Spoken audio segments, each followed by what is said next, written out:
Bonjour, bienvenue. Avant de commencer, abonnez-vous à notre chaîne et laissez un cœur en commentaire sous cette vidéo.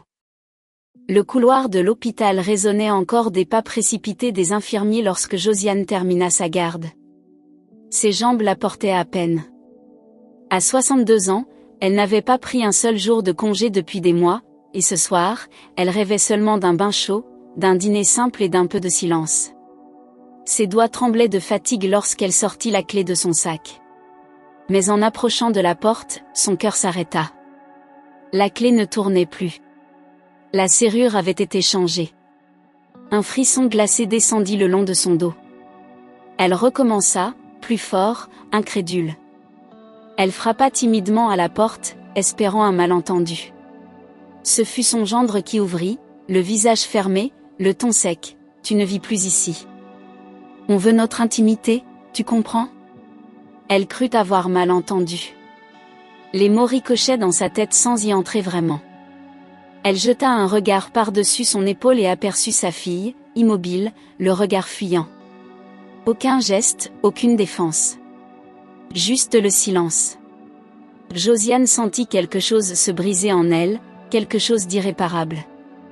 Sans mots, elle recula d'un pas. Elle ne protesta pas. La honte l'enveloppait comme une couverture trop lourde. Elle descendit les marches avec lenteur, chaque marche marquant une chute plus profonde dans l'incompréhension. Tout ce qu'elle avait construit, tout ce qu'elle avait offert à sa fille, l'amour, les soins, les années de sacrifice s'étaient envolés en un claquement de porte. Dans la rue, l'air était glacial. Son sac lui semblait peser une tonne. Elle marcha sans but, les joues rougies non pas par le froid, mais par la brûlure de l'humiliation. Il lui fallait un refuge. Le seul autre endroit qui lui vint à l'esprit fut chez son fils cadet, Guillaume. Peut-être lui, peut-être qu'il aurait plus de cœur. Elle monta dans un bus sans trop savoir où aller, perdue dans ses pensées. Arrivée devant l'immeuble de Guillaume, elle hésita à sonner. Elle n'avait jamais imaginé qu'un jour, elle devrait demander à ses propres enfants de lui offrir un toit. Mais elle rassembla son courage et appuya sur l'interphone. Une voix familière répondit. Elle soupira, soulagée, trop tôt. Guillaume la fit entrer, l'air gêné, un regard fuyant. Elle posa son sac dans le coin du salon, s'excusant presque d'exister. Il lui offrit un verre d'eau, puis se rassit, visiblement mal à l'aise. Josiane sentit tout de suite qu'il voulait lui dire quelque chose. Elle attendit en silence. « Maman, je t'aime, tu sais bien, mais on n'a pas de place ici. Les enfants partagent déjà une chambre, et Camille n'est pas d'accord pour que tu restes. » La phrase tomba comme une lame. Elle hocha la tête, tentant de cacher son chagrin. Elle quitta l'appartement sans un mot, la gorge nouée. Sur le trottoir, le monde lui semblait étranger. Où allait-elle dormir? Qui voudrait encore d'elle?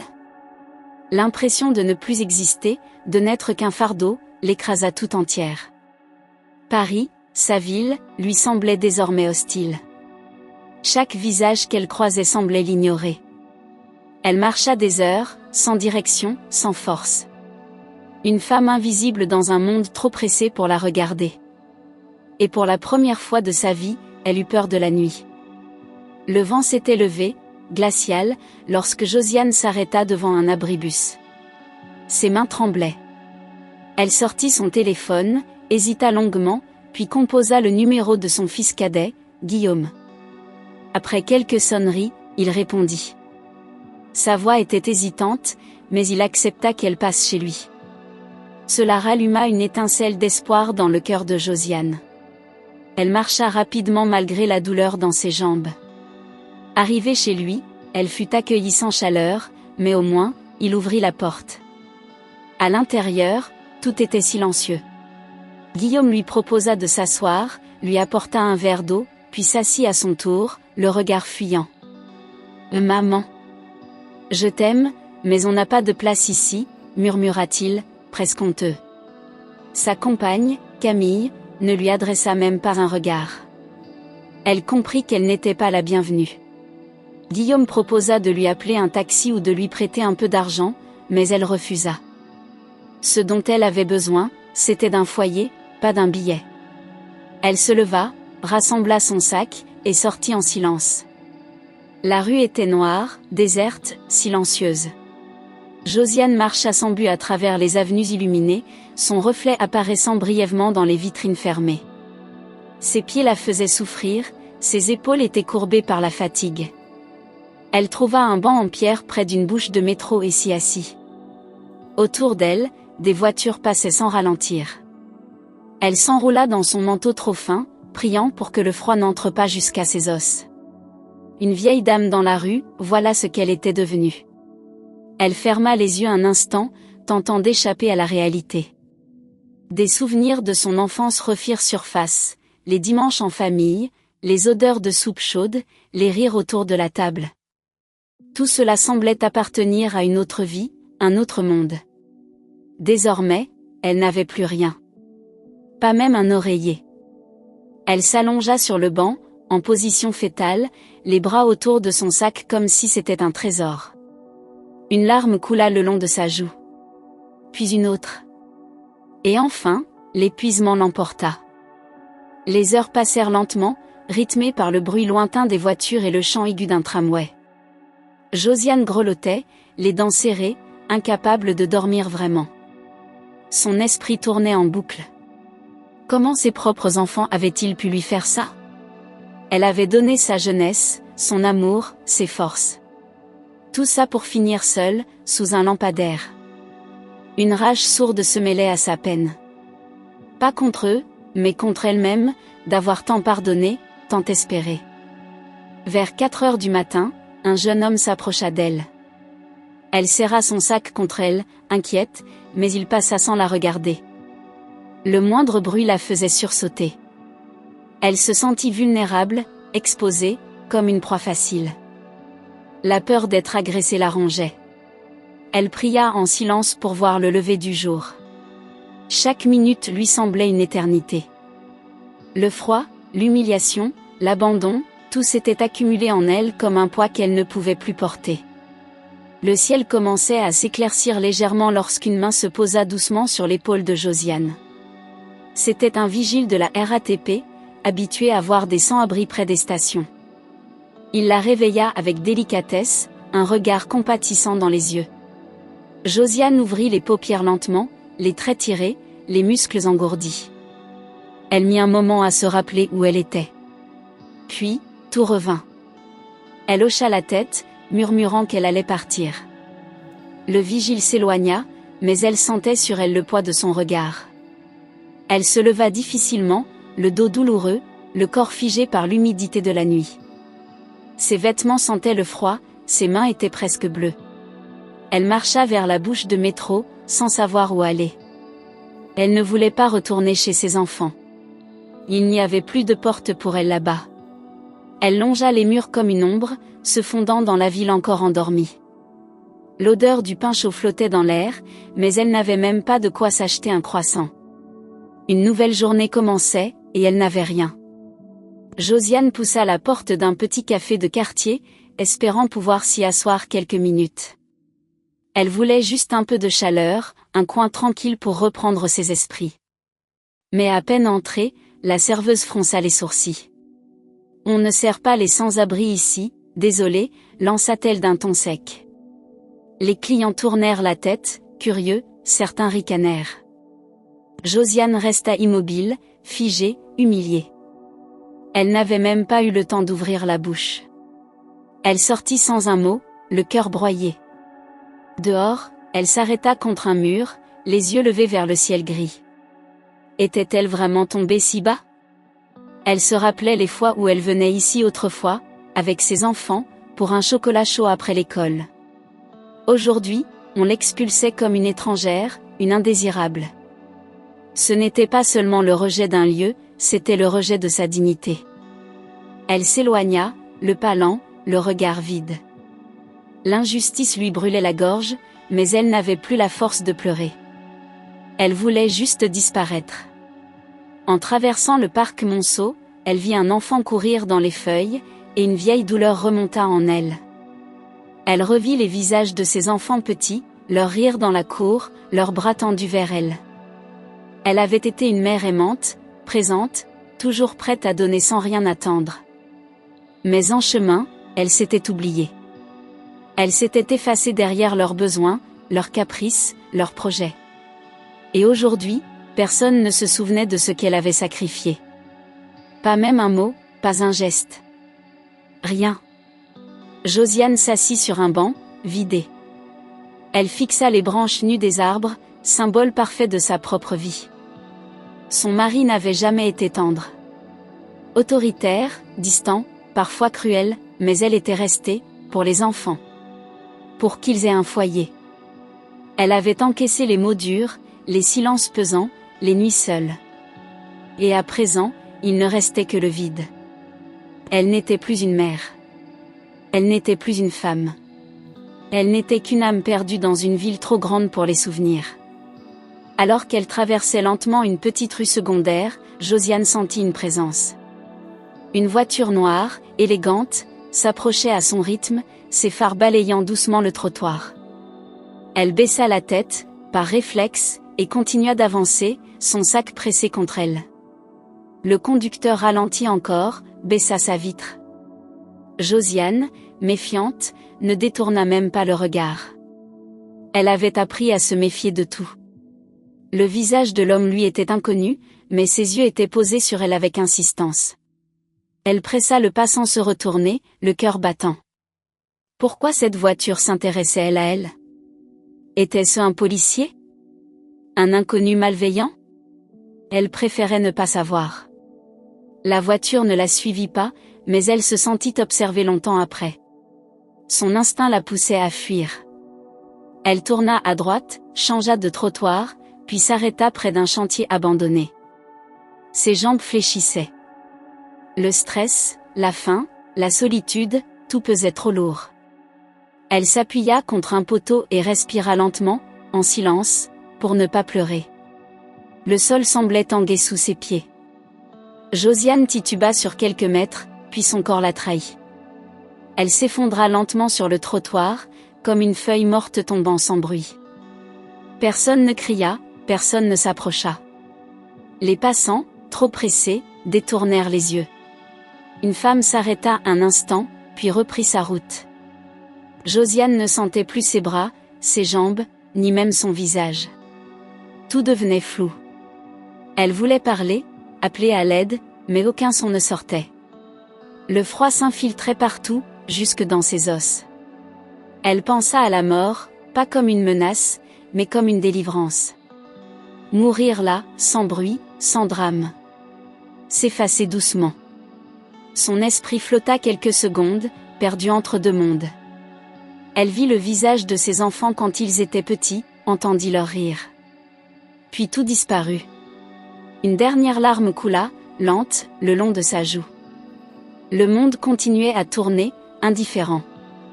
Et elle, allongée au sol, sombrait dans l'obscurité. Dans ce brouillard épais, une voix lointaine l'appela.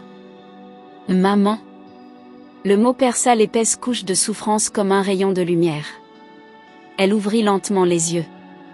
Un visage se penchait sur elle, paniqué, bouleversé. Elle cligna plusieurs fois des paupières, incapable d'y croire. Ce regard, ces traits, cette voix. C'était impossible. Pourtant, il était bien là.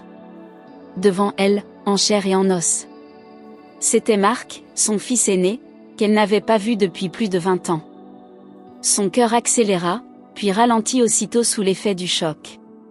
Elle voulut lui parler, mais ses lèvres restaient figées. Marc la prit doucement dans ses bras, lui caressa le front, appelant une ambulance. Elle se sentait flotter, mais cette fois, ce n'était plus de la douleur. C'était l'espoir.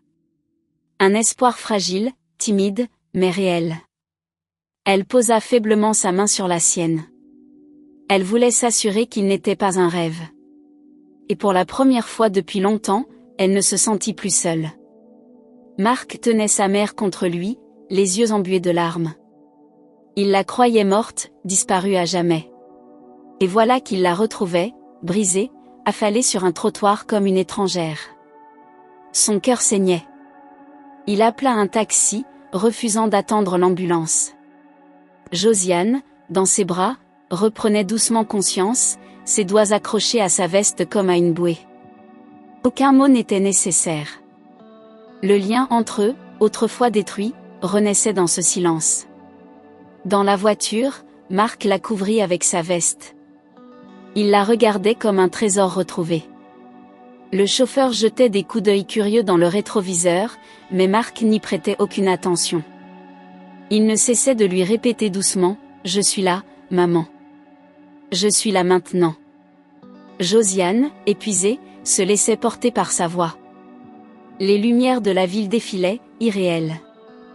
Pour la première fois depuis des années, elle se sentait protégée. Elle ne savait pas encore où ils allaient, mais elle n'avait plus peur. Arrivé à l'hôtel, Marc installa sa mère dans une suite luxueuse, puis s'assit près d'elle. Les yeux de Josiane parcouraient la pièce, confuse. Tout était si beau, si propre, si calme. Elle tourna la tête vers son fils, qui avait tant changé. Les traits plus marqués, le regard plus grave, mais l'âme restait la même. Elle osa enfin poser la question qu'elle portait depuis 20 ans, « Pourquoi es-tu parti ?» Marc baissa les yeux. La réponse le hantait encore. À 17 ans, il avait eu une dispute violente avec son père. Ce soir-là, les mots avaient dépassé les limites, les cris avaient éclaté comme des coups. Le père, furieux, l'avait chassé de la maison. Marc n'avait pas eu le courage de revenir. Il avait vécu dans la rue, puis en foyer, puis en petit boulot. Il n'avait jamais osé écrire, par peur d'être rejeté. Et quand leur père était mort, il avait tout abandonné pour retrouver sa mère. Mais elle avait disparu. Jusqu'à aujourd'hui. Josiane écoutait, les larmes roulant sans bruit sur ses joues. Elle lui prit la main, la serra fort, comme pour rattraper les années perdues. Marc, bouleversé, s'agenouilla devant elle. Il lui murmura, « Plus jamais je ne te laisserai seule. » Puis, tendrement, il l'aida à se relever et lui montra la salle de bain, la chambre, le lit moelleux préparé pour elle. Tout avait été pensé dans les moindres détails. Elle posa la main sur un oreiller blanc comme neige et sentit sa gorge se nouer. Elle n'avait jamais dormi dans un lieu aussi paisible. Ce n'était pas seulement le confort, c'était l'amour, palpable dans chaque geste de Marc. Il referma doucement la porte de sa chambre en lui souhaitant bonne nuit. Elle s'allongea, la tête pleine d'émotion. Le silence lui semblait irréel, presque inquiétant. Mais peu à peu, elle s'y abandonna. Elle ferma les yeux, et cette fois, ce n'était pas pour fuir. C'était pour guérir. Le lendemain matin, Josiane se réveilla lentement, comme si elle sortait d'un long cauchemar. Le soleil traversait les rideaux épais de la suite, diffusant une lumière dorée. Elle cligna des yeux, surprise de sentir la douceur des draps sur sa peau. Une odeur de café chaud et de fleurs fraîches flottait dans l'air. Elle tourna la tête et découvrit un plateau sur une table basse, viennoiserie, fruits, jus pressé. Elle n'en croyait pas ses yeux. Ce n'était pas un rêve. Elle était bien là. Elle se redressa lentement, encore faible, mais le cœur un peu plus léger. Une gouvernante entra doucement et lui sourit avec chaleur, « Bonjour madame, tout va bien ?» Josiane, touchée par tant de douceur, murmura un oui timide. Elle se sentit soudain redevenir quelqu'un. Elle n'était plus une femme errante, mais une mère aimée. Elle prit un croissant entre ses doigts tremblants et le porta à ses lèvres. Chaque bouchée avait le goût du réconfort. Ce matin-là, elle renaissait doucement. Marc la rejoignit en fin de matinée, vêtu d'un costume élégant, mais le regard tendre. Il s'assit face à elle, les mains croisées, prêt à tout lui raconter.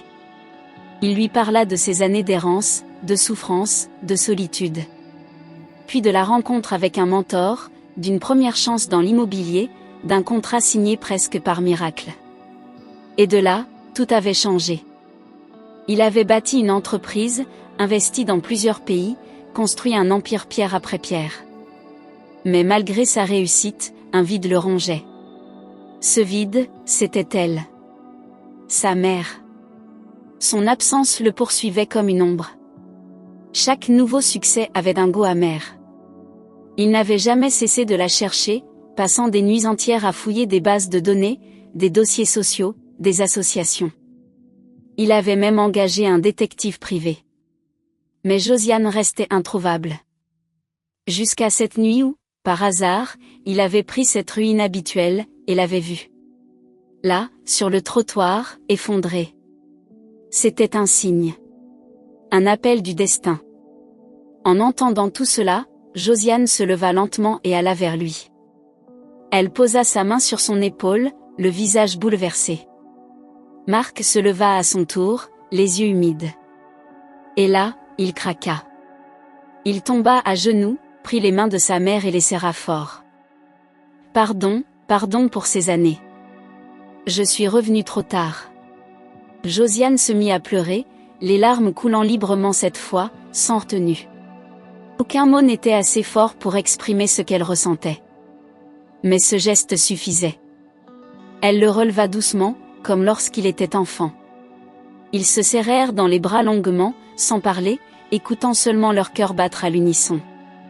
C'était une scène que seul le temps pouvait offrir. Une scène faite de douleurs digérées, de regrets transformés en tendresse. Josiane comprit que tout n'était pas perdu. Que même les blessures les plus anciennes pouvaient être soignées par l'amour véritable. Ce jour-là, elle retrouva bien plus qu'un fils. Elle retrouva une raison de vivre. Marc, encore bouleversé, passa la nuit à réfléchir. Le lendemain, il fit appeler un traiteur, réserva une villa luxueuse en banlieue parisienne et envoya des invitations à tous les enfants de Josiane. Il ne leur dit rien de précis, seulement qu'il voulait leur parler d'un projet familial important. Curieux, attirés par l'argent et le mystère, ils acceptèrent sans poser de questions. Josiane, méfiante, demanda ce qu'il comptait faire. Il lui répondit simplement, la vérité. Je veux qu'il te regarde en face. Elle hésita, puis accepta, le cœur serré. Pendant 2 jours, Marc supervisa chaque détail, le menu, la décoration, l'ambiance. Rien ne devait sembler suspect. Il voulait qu'ils soient détendus, confortables, pris au piège de leur propre hypocrisie. Josiane fut emmenée chez un coiffeur, reçut une robe neuve, et retrouva dans le miroir une femme qu'elle avait oubliée. Le jour venu, elle resta cachée dans une pièce attenante, le souffle court, les mains moites. Derrière la porte, ses enfants riaient, mangeaient, buvaient. Ignoraient-ils vraiment ce qu'ils avaient fait? Le repas touchait à sa fin quand Marc, debout, annonça qu'il souhaitait faire une présentation spéciale. Tous les regards se tournèrent vers lui. Il fit un geste vers la porte. Lentement, elle s'ouvrit. Et Josiane apparut. Silencieuse. Majestueuse. Digne. La pièce se figea. Les fourchettes suspendues en plein vol. Les verres tremblèrent entre les doigts. Un silence pesant tomba comme un couperet. Personne ne comprenait encore ce qui se passait. Josiane avança lentement, la tête haute, le regard ferme. Sa fille pâlit. Guillaume baissa les yeux. Le gendre tout sauta nerveusement. Personne n'osa parler. Marc se plaça à côté d'elle, fier, protecteur. Il tenait la main de sa mère comme on protège un trésor. Josiane inspira profondément, contenant les battements violents de son cœur. Elle n'était plus une victime. Elle était celle qui revenait du néant pour se faire entendre. Et cette fois, personne ne l'arrêterait. Marc prit la parole d'une voix claire, sans trembler. Voici la véritable propriétaire de cette maison. Voici la femme qui m'a donné la vie. Voici celle que vous avez laissée dormir dans la rue. Des murmures s'élevèrent, mêlés de stupeur, de honte, d'incrédulité. Il raconta tout, sans filtre, le froid, le banc, la chute, la faim. Le regard de Josiane restait fixé sur ses enfants. Aucun n'osait soutenir ses yeux. Vous l'avez tous rejeté. Vous lui avez fermé vos portes, vos cœurs. Moi, je l'ai trouvée quand elle touchait le fond. Et maintenant, c'est moi qui choisis qui reste à ses côtés, ajouta-t-il, le ton dur. Une larme coula sur la joue de Josiane, silencieuse, mais digne. Elle n'était pas venue pour se venger. Elle était venue pour se libérer. Pour leur rendre ce qu'ils lui avaient donné, la vérité en pleine face. Et cette vérité faisait mal. Le silence fut brisé par un sanglot. C'était sa fille, qui se leva lentement, la voix tremblante. « Maman, je suis désolée. » Elle tenta d'approcher, mais Josiane ne bougea pas. Guillaume, les yeux rouges, se leva à son tour, cherchant ses mots. Même le gendre, celui qui l'avait jeté dehors, s'avança, tête basse. « Je vous demande pardon, j'ai été lâche. » Aucun d'eux ne savait comment réparer. Ce soir-là, ils faisaient enfin face à ce qu'ils avaient refusé de voir. Josiane les regarda un à un, sans colère, mais sans indulgence. Elle ne voulait pas les humilier, seulement les réveiller. Ils n'avaient pas seulement fermé une porte, ils avaient fermé leur cœur. Et maintenant, ils découvraient le prix de leur indifférence. Elle se contenta de dire « Ce n'est pas à moi de vous pardonner. C'est à vous de ne plus recommencer. » Puis elle tourna les talons, la tête droite, laissant derrière elle leur honte collective. Ce moment marqua leur conscience à jamais. Marc, calme mais implacable, sortit alors un dossier qu'il posa sur la table. Voici les actes notariés. La maison, les comptes, tout ce que je possède est désormais à son nom. Vous n'avez plus aucun droit. Les visages se figèrent. Certains protestèrent timidement, d'autres baissèrent les yeux, vaincus. Il poursuivit, « Elle a dormi dans la rue pendant que vous dormiez dans des draps propres. Vous l'avez laissée souffrir. Moi, je l'ai choisie comme héritière. » Chaque mot frappait comme une sentence. Josiane, à ses côtés, ne disait rien. Sa présence suffisait. C'était la réponse ultime à toutes les humiliations. Marc prit alors la main de sa mère et déclara, « Si vous voulez encore faire partie de sa vie, ce sera selon ses règles. Et selon son cœur. » Le message était clair. Ce n'était pas une vengeance. C'était une justice tardive. Une réparation. Les enfants, muets, comprirent que ce qu'ils avaient perdu n'était pas de l'argent, mais l'honneur d'être appelés ses fils et sa fille.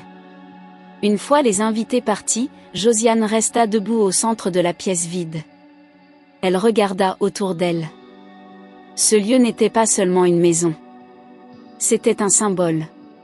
Celui de sa résurrection.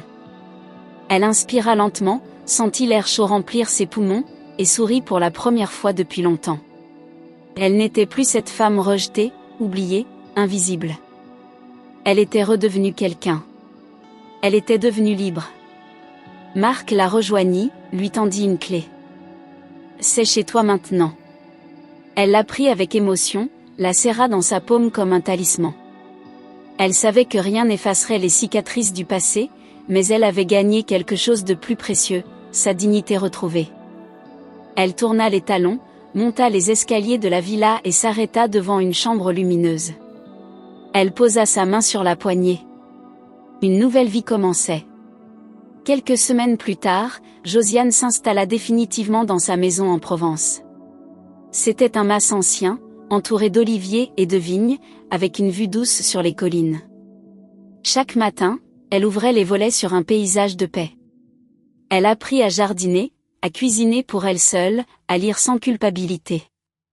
Elle redécouvrit le silence, non plus comme une absence, mais comme une compagnie bienveillante. Le passé était encore là, mais il pesait moins. Elle n'effaçait rien, elle transformait. Marc venait lui rendre visite chaque week-end. Il déjeunait sous la tonnelle, riait, se racontait ce qu'il n'avait jamais eu le temps de se dire. Il redevenait un fils, elle redevenait une mère. Un lien nouveau, plus fort, plus libre. Il l'aidait à réorganiser sa vie, mais sans jamais la contrôler. Elle avait enfin trouvé un espace à elle, un lieu où personne ne pouvait l'expulser. Elle n'était plus une invitée dans la vie des autres. Elle était la propriétaire de sa propre existence.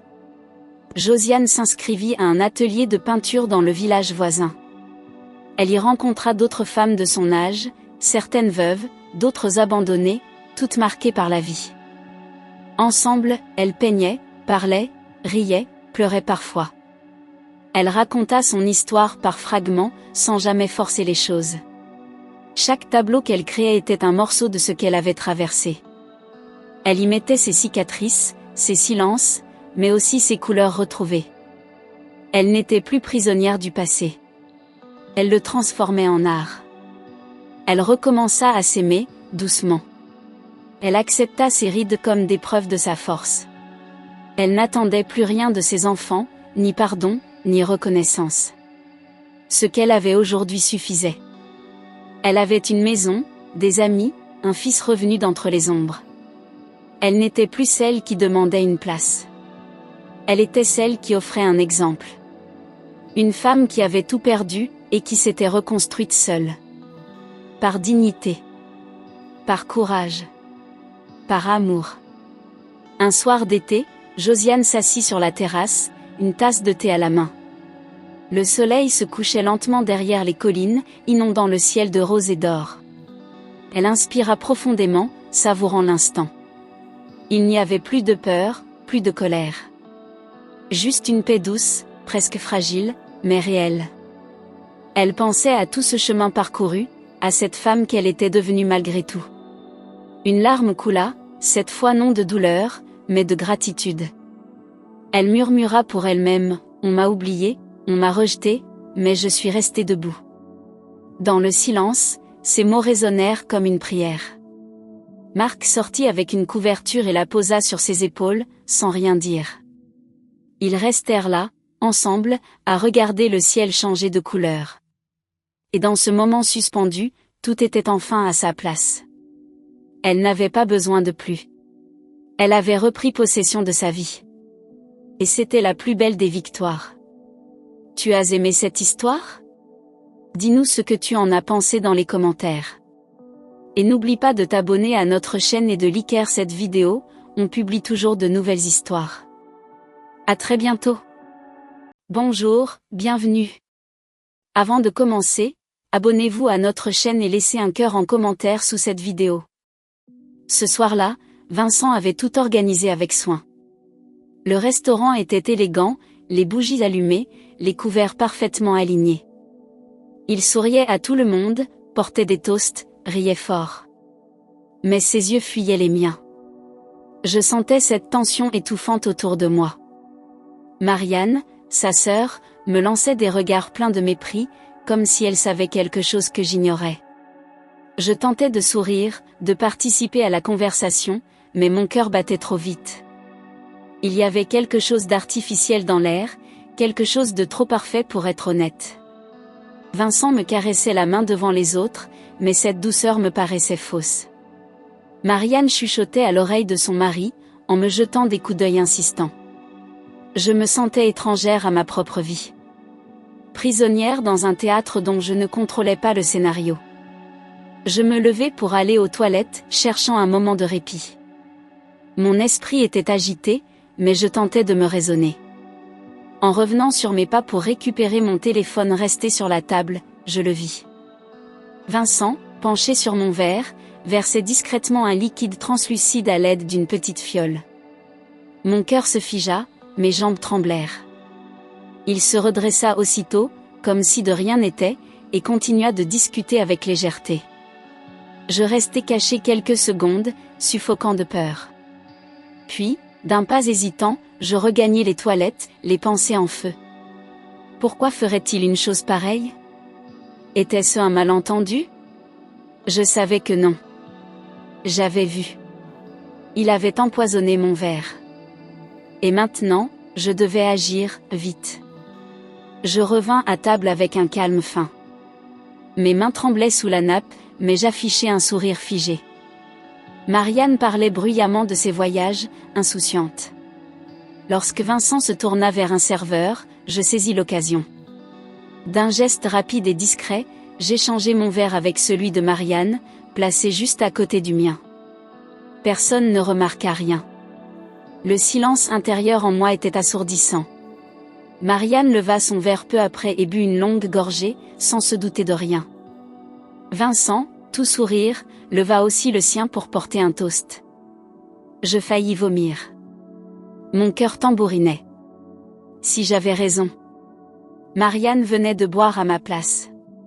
Et si j'avais tort, j'avais franchi une ligne irréversible. 20 minutes plus tard, la voix de Marianne s'interrompit brusquement.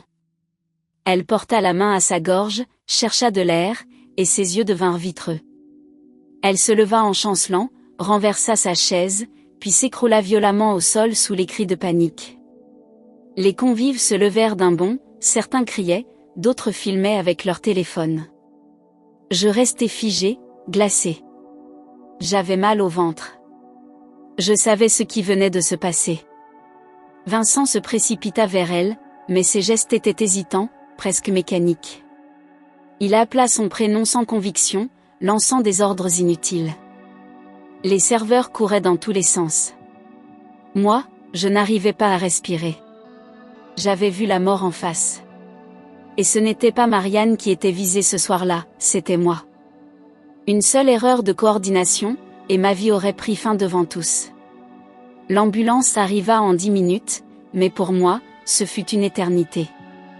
Marianne fut transportée inconsciente, branchée à une perfusion. Le médecin urgentiste parlait de réactions chimiques ou de substances inconnues. Vincent me prit la main en tremblant, mais ses yeux fuyaient toujours les miens.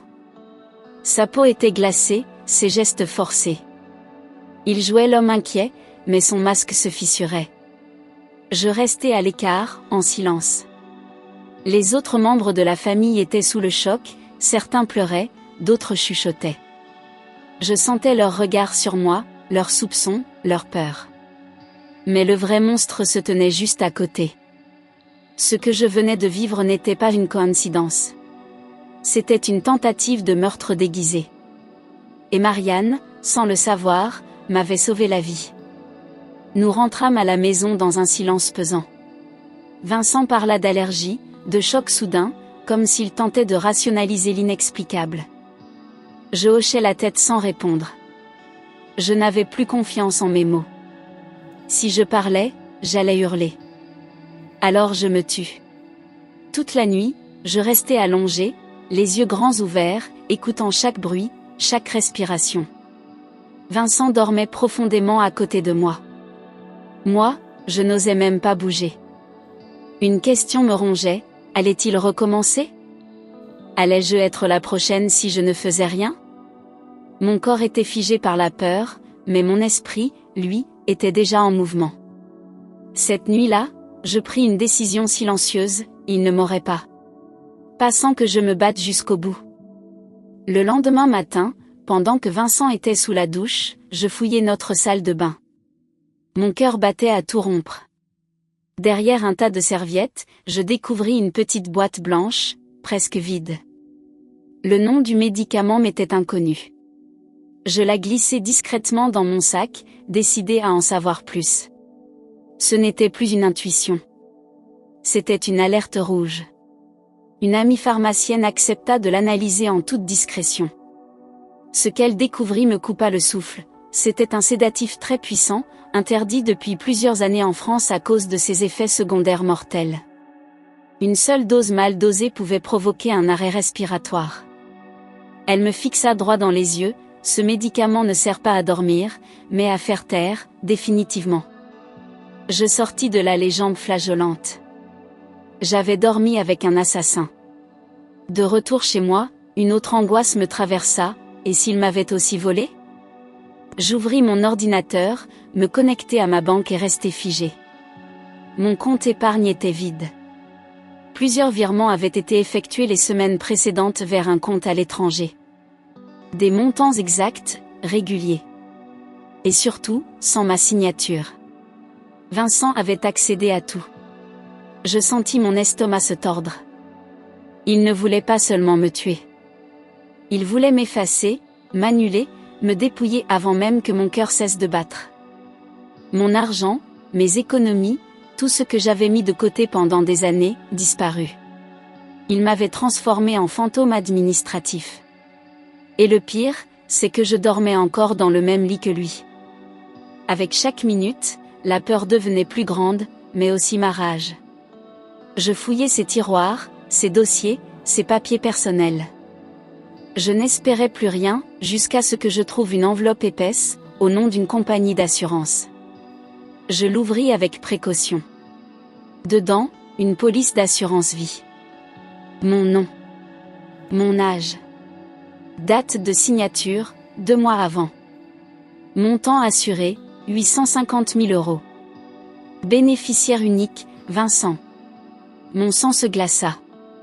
C'était là, noir sur blanc, il avait prévu ma mort. Calculé, planifié, prémédité. Il n'y avait plus de doute, plus d'interprétation possible. J'étais une cible. Un contrat, une somme, une disparition propre. J'eus un haut le cœur. Je posai la feuille sur la table, les mains tremblantes. La seule chose qui l'attendait, c'était que je ne me réveille pas un matin. 2 jours plus tard, j'appris que Marianne s'était réveillée. Elle était encore faible, mais consciente. Contre toute attente, elle demanda à me voir, seule. J'étais méfiante, mais j'acceptais. Lorsqu'elle me regarda, ses yeux étaient différents. Elle savait. Elle n'était plus ma rivale, elle devenait mon miroir. Sa voix était cassée, mais ses mots clairs. Elle m'avoua que Vincent avait déjà tenté de manipuler sa première épouse. Une femme douce, morte subitement lors d'un voyage à la campagne. Officiellement, crise cardiaque. Officieusement, disparition gênante. Marianne avait toujours eu des doutes, mais n'avait jamais osé les exprimer. Elle me prit la main. Cette fois, on va l'arrêter. Ensemble. De retour chez moi, je n'avais plus qu'une obsession, retrouver des traces de ce passé effacé. Je contactai un ancien journaliste local, qui accepta de fouiller ses archives. 3 jours plus tard, il m'envoya un article jauni par le temps. Titre: Une jeune épouse décède en vacances, arrêt cardiaque foudroyant. La photo me coupa le souffle. Elle me ressemblait étrangement. Âgée de 36 ans, comme moi. Même sourire discret. Même regard fatigué. Mariée depuis 6 ans, à Vincent. Je serrai le papier entre mes doigts, la gorge nouée. Tout se répétait. Il avait un schéma. Une méthode. J'étais le prochain chapitre d'un livre macabre qu'il écrivait femme après femme. Mais cette fois, il allait connaître une fin différente. C'est moi qui allais tourner la dernière page. Je pris contact avec un détective privé recommandé par Marianne. Un homme discret, efficace, sans émotion inutile. Je lui donnai toutes les informations que j'avais, les comptes bancaires, les documents, les soupçons. Il partit sur les traces de Vincent sans faire de bruit. En moins d'1 semaine, il me livra un dossier glaçant. Et ce que j'y découvris dépassait tout ce que j'avais imaginé. Vincent menait une double vie depuis au moins 1 an. Une maîtresse plus jeune, un compte bancaire au Luxembourg, des rendez-vous secrets avec un notaire. Il préparait non seulement ma mort, mais aussi sa nouvelle existence. Il voulait tout, mon argent, ma disparition, et une vie propre avec une autre. J'eus des nausées en lisant les détails. Mais désormais, j'avais une arme. La vérité.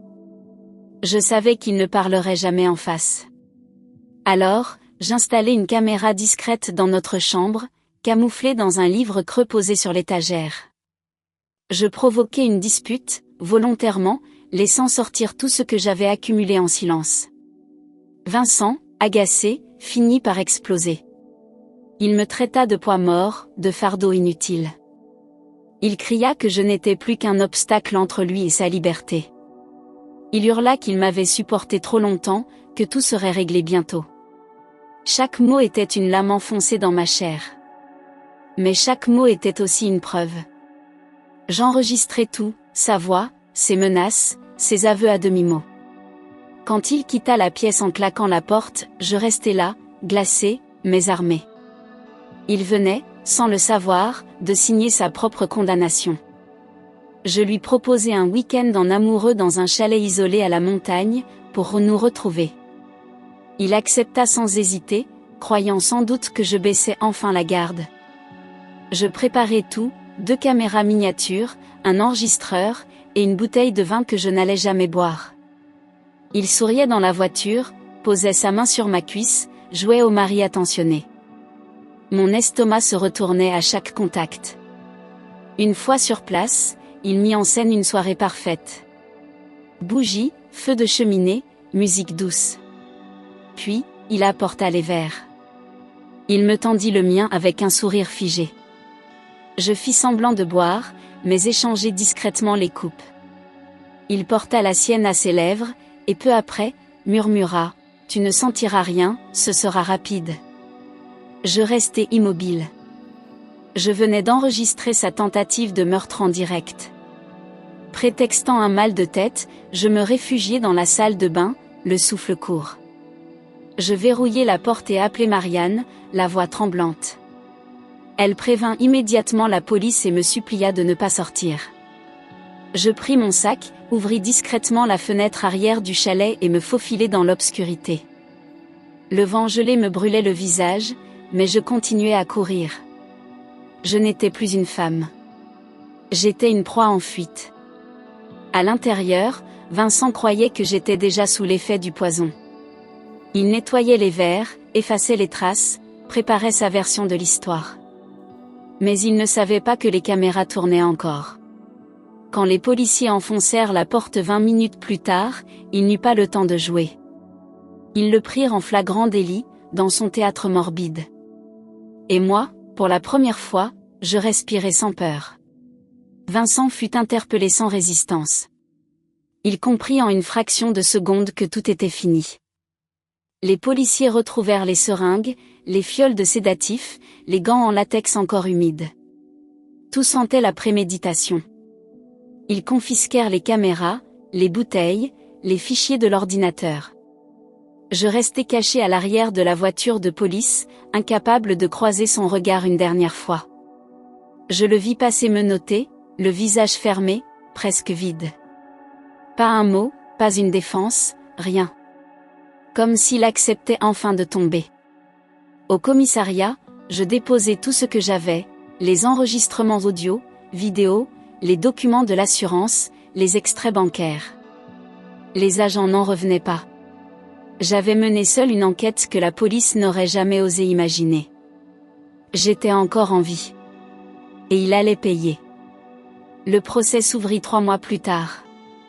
L'affaire fit grand bruit dans les médias, tentative de meurtre sur son épouse pour toucher l'assurance, titraient les journaux. Vincent resta impassible dans le box des accusés. Je témoignai devant la cour, chaque mot tremblant, mais vrai. Je racontais tout, depuis le dîner jusqu'au chalet. La salle retenait son souffle. Même les juges semblaient ébranlés. 3 autres femmes vinrent témoigner. 2 anciennes compagnes, une infirmière qui avait été approchée pour un traitement discret. Tous parlaient d'un homme charmant, jusqu'à ce qu'on découvre son vrai visage. Le procureur demanda la peine maximale. Le jury délibéra pendant des heures. Et le verdict tomba, 25 ans de réclusion criminelle. Je ne souriais pas. Mais je respirais enfin. Après la condamnation, le silence m'envahit. Un silence épais, collant, presque aussi effrayant que Vincent lui-même. Je n'avais plus à fuir, mais je ne savais pas comment avancer. Les nuits étaient les pires. Chaque bruit me réveillait, chaque ombre me ramenait au chalet. Je consultais une psychologue spécialisée dans les traumas. J'étais une survivante, mais pas encore une femme libre. Je m'isolais du monde pendant des semaines. Éteins les téléphones, coupais les réseaux. Je ne voulais plus entendre parler de vengeance, de compassion ou de justice. J'avais besoin de vide. De m'entendre respirer sans devoir me justifier. Ma peau avait guéri, mais mon esprit saignait encore. Pourtant, au fond de moi, une voix chuchotait, « Tu n'es pas morte ».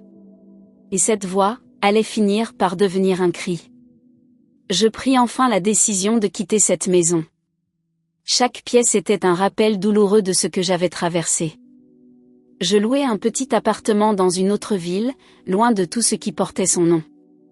Recommencer n'était pas un luxe, mais une nécessité. Chaque jour, je faisais des gestes simples, cuisiner, marcher, regarder par la fenêtre. Je réapprenais à vivre, doucement, sans bruit. Je repris le contrôle de mes comptes, mis à jour mes papiers, supprimé tout accès qu'il aurait pu conserver. Je changeais de routine, de coiffure, de parfum. Je voulais que mon reflet ne lui appartienne plus. À travers cette métamorphose lente, je découvrais une femme que j'avais oubliée. Elle était plus forte, plus lucide, plus vraie. Et surtout, elle n'avait plus peur. Un matin, je reçus une lettre recommandée de l'avocat de Vincent. À l'intérieur, une annonce froide, il me léguait tous ses biens encore en son nom. Compte, voiture, part d'entreprise. Un cadeau empoisonné. Je restai longtemps assise, la lettre en main. Ce n'était pas un acte de repentance. C'était une dernière manœuvre. Une manière de me rattacher à lui, même derrière les barreaux. Je n'en voulais pas. Je ne voulais rien qui vienne de lui, rien qui porte son odeur. Alors je contactai une association venant en aide aux femmes victimes de violences conjugales. Je leur fis don de tout. Chaque centime, chaque possession. Je transformais sa trahison en espoir pour d'autres. C'était mon ultime réponse. Refuser l'héritage du poison pour offrir la guérison à celles qui n'en sortent pas vivantes. Peu de temps après, une journaliste me contacta. Elle avait entendu parler de l'affaire et voulait en faire un reportage. Mon premier réflexe fut de dire non. Je ne voulais pas revivre ce cauchemar devant des caméras. Mais une part de moi savait qu'il fallait le faire. Pour celles qui n'ont pas de voix. Pour celles qu'on enterre vivantes derrière des sourires et des alliances en or. Je racontais mon histoire avec franchise, sans embellir, sans censurer. Les larmes vinrent, la colère aussi. Mais à la fin, un calme nouveau m'envahit. Le reportage fut diffusé à la télévision nationale. Des milliers de femmes m'écrivirent ensuite. Pour me dire qu'elles s'étaient reconnues. Pour me remercier d'avoir mis des mots sur leur douleur silencieuse. Et pour la première fois, je me sentis utile. Après la diffusion du reportage, mes réseaux sociaux furent inondés de messages. Des femmes, de tous âges, de toutes origines, m'écrivaient pour me raconter leur enfer. Certaines n'avaient jamais osé parler à personne.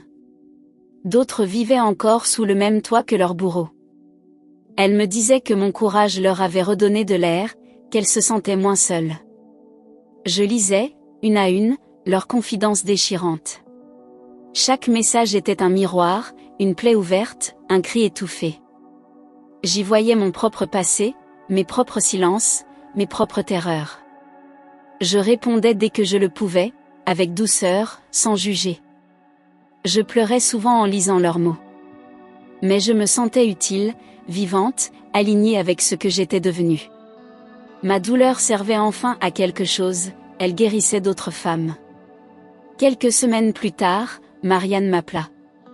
Elle avait vendu sa maison, quitté son emploi, et cherchait un endroit où recommencer. Sans hésiter, je lui proposai de venir s'installer près de moi. Nous avions survécu au même monstre. Nos blessures parlaient le même langage. Lorsqu'elle arriva, on s'enlaça longtemps, sans dire un mot. Ce silence-là n'était plus une fuite, mais une paix. Peu à peu, Marianne devint ma sœur de cœur. On cuisinait ensemble, on marchait dans les bois, on partageait nos insomnies. Elle aussi avait besoin de reconstruire son identité. Ensemble, on apprenait à respirer sans peur. À rire sans trembler. À exister sans se cacher. Cette sororité, née dans la douleur, devenait la plus belle des renaissances. Un jour, lors d'une conférence où j'étais invitée à parler, une jeune femme se leva dans le public. Elle avait les mains tremblantes, les yeux humides. Sa voix vacillait quand elle dit « Grâce à vous, j'ai trouvé la force de partir ». Je descendis de l'estrade et la pris dans mes bras. Elle était frêle, bouleversée. Mais dans son regard, il y avait une lumière que je connaissais bien. Celle de la survie. C'était moi, il y a 1 an. Brisée, mais debout. Perdue, mais consciente qu'il fallait s'en sortir. Elle me remercia encore, puis sortit de la salle. Je restai là, silencieuse, le cœur lourd mais apaisé. Mon enfer avait sauvé quelqu'un. Et cela suffisait. Ce jour-là, je compris que la douleur ne disparaît jamais.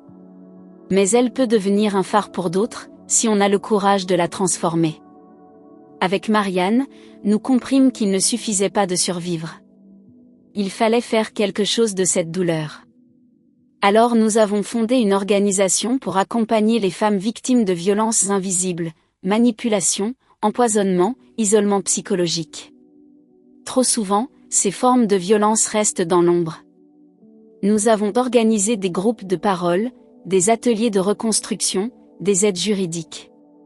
Chaque femme qui passait notre porte portait une histoire que nous comprenions sans mots.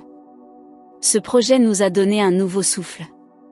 Voir d'autres femmes se relever, oser dire un non, quitter des foyers toxiques, c'était notre victoire quotidienne. On travaillait sans relâche, motivés par chaque regard sauvé, chaque silence rompu. Ce que Vincent avait voulu briser en nous, nous l'avions transformé en force collective. Ensemble, on n'était plus des victimes. On était des guerrières debout, unies par l'instinct de survie et le besoin de justice. Un matin d'hiver, je trouvais une lettre dans ma boîte aux lettres. L'écriture m'était familière. C'était Vincent. Depuis la prison, il m'écrivait qu'il regrettait, qu'il m'aimait encore, qu'il n'avait jamais voulu me faire de mal. Il disait avoir changé, avoir trouvé Dieu entre les murs froids de sa cellule. Il espérait mon pardon. Mais en lisant ces mots, je ne ressentis rien. Ni haine. Ni compassion. Juste, du vide. Je brûlais la lettre dans l'évier, en silence. Elle n'avait pas sa place dans ma nouvelle vie. Je refusais qu'il occupe encore ne serait-ce qu'un centimètre de mon espace mental. Il avait déjà pris trop. Cette fois, il ne m'aurait même pas en souvenir. Ce n'était pas une vengeance. C'était une délivrance. Il n'était plus rien. Et moi, enfin, j'étais tout. Aujourd'hui, je vis sans me retourner. Je ne sursaute plus au moindre bruit. Je dors sans cauchemar. Je ris sans me surveiller. J'ai retrouvé le goût du silence, de la lenteur, de la lumière du matin. Je suis redevenue cette femme que j'aurais dû être depuis toujours, avant les chaînes, avant la peur. Il m'a presque détruite. Mais il m'a aussi révélée. Et c'est ça, mon plus grand triomphe. Je suis debout, libre, aimante, et plus forte que jamais. Cette histoire aurait pu être ma fin. Elle est devenue mon début. Et chaque jour désormais, je l'écris avec fierté. Parce que ma vie m'appartient. Tu as aimé cette histoire? Dis-nous ce que tu en as pensé dans les commentaires. Et n'oublie pas de t'abonner à notre chaîne et de liker cette vidéo, on publie toujours de nouvelles histoires. À très bientôt.